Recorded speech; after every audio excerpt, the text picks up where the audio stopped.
Санабар Жураева, Дан Азат коомдук фондунун юристи. Убактылуу коргоо ордерини Ички иштер башкармалыгы тарабынан берилет. Ал 30 күндүк мөөнөткө берилет. Убактылуу коргоо ордери менен алынган адам бул убактылуу коргоодо жүргөн жаранды эсептелинет дагы.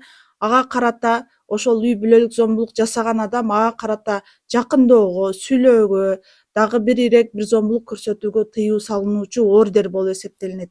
Эгерде андай ордер болгонуна карабастан дагы деле зомбулук көрсөтсө, анда ал жаран өзү кылмыш жоопкерчилигине тартылып калат. Убактылуу коргоо ордери 30 күнгө берилет. Убактылуу коргоо ордерин алгандан кийин бул жөнүндө сөзсүз түрдө ошол үй бүлөлүк зомбулукту жасаган адамга карата билдирүү жөнөтүлөт. Бул убактылуу коргоо ордери менен сакталып турат, буга тийишпегин деген түшүндүрүү иштери жүргүзүлөт. Бул ушул убактылуу коргоо ордери деген бул зомбулукка кабылган жаранды мындай коопсуздандыруунун бир аракети болуп эсептелинет. Аны ошол ички иштер органдары тарабынан берилет.